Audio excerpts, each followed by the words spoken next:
ಎಲ್ಲ ಫ್ರೆಂಡ್ಸ್ ಎಲ್ಲರಿಗೆ ನಮಸ್ಕಾರ. ಕನ್ನಡ ಲೈಫ್ ಸ್ಟೋರಿನಿಂದ ಪ್ರತಿಯೊಬ್ಬರಿಗೆ ತುಂಬ ಧನ್ಯವಾದಗಳು. ಇವಾಗ ನಾವು ಮಾತಾಡೋದು ಏನು ಅಂತಂದರೆ, ಸುಮ್ಮನೆ ಟೈಮ್ ಪಾಸ್ ಸಲುವಾಗಿ ಮಾತಾಡೋಣ. ಈ ಟೈಮ್ ಪಾಸ್ ಅಂದರೆ ಏನು, ಆದರೆ ಹೇಗೆ ಅಂದರೆ, ನೀವು ಎಲ್ಲೋ ಒಂದು 4 ಜನದಾಗ ಕುಂತಾಗ, ಇಲ್ಲ ನೀವು ಒಬ್ಬರೇ ಇದ್ದಾಗ ಏನೇನೋ ಆಲೋಚನೆಗಳು ಬರುತ್ತೆ. ಎಷ್ಟು ಒಳ್ಳೆ ಕೆಲಸಗಳು, ಎಷ್ಟು ಕೆಟ್ಟ ಕೆಲಸಗಳು. ಈ ವಿಚಾರ ಮಾಡ್ತಾ ಹೋದಾಗ ಅದು ಎಷ್ಟು ಸರಿ ಬರುತ್ತೋ, ಎಷ್ಟು ಎಲ್ಲೋ ಅಂತಂದರೆ, ಸ್ವಲ್ಪ ಅನುಭವ ತಗೊಂಡು ಮಾತಾಡೋಣ. ಜಸ್ಟ್ ಟೈಮ್ ಪಾಸ್ ಸಲುವಾಗಿ ಮಾತುಗಳನ್ನ ಸರಿ. ಈ ಜೀವನದಾಗ ನೀವು ಯಾವಾಗಾದ್ರೂ ಸರಿ ನಿಮ್ಗೆ ಕೆಲವೊಂದು ಎಕ್ಸ್ಪೀರಿಯನ್ಸ್ ಆಗಿದಾಗ ನೀವು ಸಿಂಗಲ್ ಆಗಿ ಕುಂತಿರ್ತೀರ. ಅವಾಗ ನಿನಗೆ ಏನೋ ಒಂದು ಬೇಜಾರಾಗಿರ್ಬೋದು, ಇಲ್ಲ ಏನೋ ಒಂದು ಕಷ್ಟ ಬಂದಿರಬಹುದು. ನೀನು ಅನ್ಕೊಂಡ ಟೈಮ್‌ನಲ್ಲಿ ಯಾವುದೋ ಆಗಿರ್ಲಿಕ್ಕಿಲ್ಲ, ಎಲ್ಲ ನೆಗೆಟಿವಿಟಿ ಆಗಿದೆ. ಓಕೆ. ಬಟ್ ಅವಾಗ ಆಗಿದಾಗ ನೀವು ಸಿಂಗಲ್ ಆಗಿ ಕುಂತ್ಕೊಂಡಾಗ ನಿಮ್ಗೆ ಏನೋ ಒಂದು ಥಿಂಕ್ ಬಂದೇ ಬರುತ್ತೆ. ಟೈಮ್ ಪಾಸ್ ಸಲುವಾಗಿ ವಿಚಾರ ಮಾಡಿದ್ ನೋಡಿದಾಗ, ಜೀವನದಾಗ ಏನೋ ಒಂದು ಮಾಡಬೇಕು, ಏನೋ ಒಂದು ಸಾಧನೆ ಮಾಡಬೇಕು ಅಲ್ವಾ? ಸರಿ. ಸಾಧನೆ ಮಾಡಬೇಕು, ದುಡ್ಡು ಗಳಿಸಬೇಕು. ಬಟ್ ಹೇಗಾದ್ರೂ ಕರೆ ಸಾಯ್ತೀವಿ.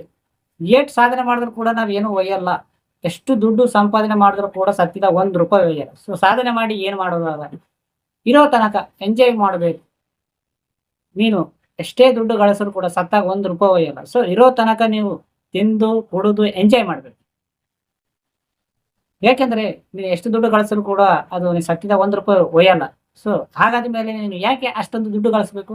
ಜಸ್ಟ್ ಉಳ್ಳಾಕ ತಿನ್ನಲಾಕ ಇದ್ರೆ ಸಾಕು ಅಂತ ವಿಚಾರ ಬರ್ಬಹುದೇನೋ ಕೆಲವೊಬ್ಬರಿಗೆ. ಹಂಗ್ ವಿಚಾರ ಮಾಡ್ಕೊತಾ ಹೋಗಿದಾಗ ಎಲ್ಲರ ಮನಸ್ಸಿನಲ್ಲಿ ಒಳ್ಳೇದಾಗಿರ್ಬೇಕು ಅನ್ಕೋತೀನಿ. ಕೆಲವೊಂದು ಪರಿಸ್ಥಿತಿ ಬರೋದಿಲ್ಲ ಏನೋ.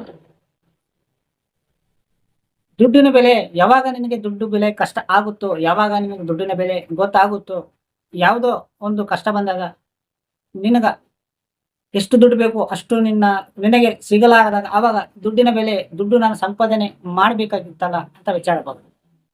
ಫಾರ್ ಎಕ್ಸಾಂಪಲ್ ದುಡ್ಡೇ ಅನ್ಕೊಳ್ಳಿ. ನಿಮ್ಗೆ ಯಾವುದೋ ಒಂದು ಕಷ್ಟ ಬಂದಾಗ ಕಷ್ಟ ಯಾಕೆ ಬಂತು ಅಂತ ವಿಚಾರ ಮಾಡ್ತೀರಾ, ಅದು ಸರಿನೇ. ಬಟ್ ಟೈಮ್ ಪಾಸ್ ವಿಚಾರ ಮಾಡಿದಾಗ ಎಷ್ಟು ಸಂಪಾದನೆ ಮಾಡೋದಕ್ಕೂ ವೇಸ್ಟೇ ಅಲ್ವಾ? ಸತ್ತಾಗ ₹1 ಒಯ್ಯೋದು. ಸೊ ಎಂಜಾಯ್ ಮಾಡ್ಬೇಕು. ನೀವು ಫ್ರೆಂಡ್ಸ್ ಮಧ್ಯದಲ್ಲಿ ಇದ್ದಾಗ, ಇಲ್ಲ ಪಾರ್ಟಿನಲ್ಲಿ ಇದ್ದಾಗ, ಕೆಲವೊಬ್ರು ನಿಮ್ಮ ದೋಸ್ತರೇ ಆಗಲಿ, ನಿಮ್ಮ ಸುತ್ತಮುತ್ತ ಇದ್ದವರೇ ಆಗಲಿ, ಜಸ್ಟ್ ಟೈಮ್ ಪಾಸ್ ಸಲುವಾಗಿ ಮಾತಾಡ್ತಾ ಇರುತ್ತದೆ. ಮನಸ್ಸು ಬರಲ್ದಾಗ ಯಾವುದೋ ಒಂದು ಟಾಪಿಕ್ ಬಂದು ಮಾತಾಡುತ್ತದೆ. ಕುಡಿದು ತಿಂದು ಎಂಜಾಯ್ ಮಾಡಬೇಕು, ಎಷ್ಟು ದುಡ್ಡು ಸಂಪಾದನೆ ಮಾಡಿದ್ರೆ ಏನು. ಕೆಲವೊಬ್ರು ಮಾತೇಳಿ ಮಂತೂರ್ಸ್ತಾರೆ, ಕೆಲವೊಬ್ರು ಮಾತೇಳಿ ಸಂಪಾದನೆ ಮಾಡ್ತಾರೆ. ಕೆಲವೊಬ್ರು ಒಳ್ಳೆ ಒಳ್ಳೆ ಮಾತುಗಳನ್ನು ಹೇಳಿ ಅವರು ಏನೋ ಒಂದು ಸ್ಕಿಲ್ ಉಪಯೋಗ ಮಾಡಿ ದುಡ್ಡುಗಳನ್ನ ಗಳಿಸ್ತಾರೆ. ಅವ್ರು ಗಳಿಸ್ತಾರೆ, ಅವ್ರು ಮುಂದೋಡಿ ಕೆಲಸ ಮಾಡ್ತಾರೆ. ಆದ್ರೂ ಕೂಡ ಕೆಲವೊಬ್ರು ಟೈಮ್ ಪಾಸ್ ಸಲುವಾಗಿ ಮಾತಾಡ್ತಾ ಇರೋರು, ಅವೇನು ನೆಟ್ಟಿಕ್ಕಿದಾನೋ ಅವ್ರನ್ನ ಒಳ್ಳೆ ಮಾತುಗಳೇ ಹೇಳ್ತಾನ. ಅವ್ನು ಒಳ್ಳೆ ಇರ್ಲಿಕ್ಕಿಲ್ಲ, ಬಟ್ ಅವ್ನು ಏನೋ ಒಂದು ಸ್ಕಿಲ್ ಕಳ್ಕೊಂಡು ಒಂದು ದುಡ್ಡು ಸಂಪಾದನೆ ಮಾಡಿ. ಮತ್ತೆ ನೀನೇನ್ ಮಾಡ್ತಾ ಇದೀಯ ಅಂದ್ರೆ, ಎಲ್ಲೋ ಸಿಂಗಲ್ ಇದ್ದಾಗ, ಇಲ್ಲ 4 ಜನದಾಗಿದೆ, ಟೈಮ್ ಪಾಸ್ ಹೋಗ್ಬೇಕು ಅಂತ ಯಾರೋ ಬಗ್ಗೆ ಟಾಪಿಕ್ ಬಂದು ಮಾತಾಡ್ತಾ ಇದ್ದಾರೆ. ಜಸ್ಟ್ ಟೈಮ್ ಪಾಸ್ ಸಲುವಾಗಿ ಮಾತಾಡೋಣ. ನೀವು ಸಿಂಗಲ್ ಆಗಿದ್ದಾಗ ಏನ್ ವಿಚಾರ ಮಾಡ್ತೀರಿ? ಎಷ್ಟು ದುಡ್ಡು ಸಂಪಾದನೆ ಮಾಡಿದ್ರು ಕೂಡ ವೇಸ್ಟ್. ನಾವು ಗರೀಬರೇ, ನಮ್ಲಿಂದ ಆಗೋದಿಲ್ಲ. ಇದ್ದವ್ರು ಏನ್ ಬೇಕಾದ್ರೂ ಮಾಡುತ್ತಾರೆ, ನಮ್ಲಿಂದ ಆಗೋದಿಲ್ಲ, ನಮ್ಗೆ ಬರೋದಿಲ್ಲ. ಬೆಸ್ಟ್ ಇರೋ ತನಕ ಸಾಕು. ಹಸಿ ಇದ್ದಷ್ಟು ಕಾಲು ಚಾಚು, ಜಾಸ್ತಿ ಆಸಿ ಬೇಡ.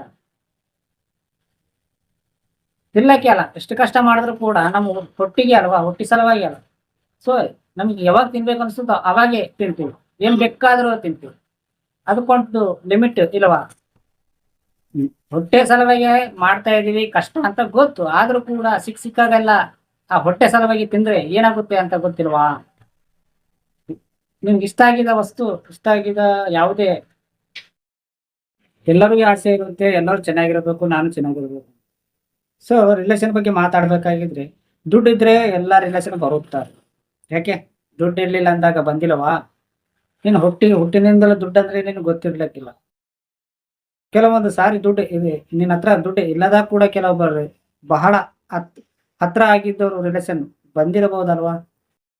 ಕೆಲವೊಂದು ಸಾರಿ ಬಂದಿರ್ಲಕ್ಕಿರ್ಬೋದು. ಸೊ ಎಲ್ಲ ಟೈಮ್ನಲ್ಲಿ ಒಂದೇ ರೀತಿ ಥಿಂಕ್ ಮಾಡುತ್ತಾರೆ.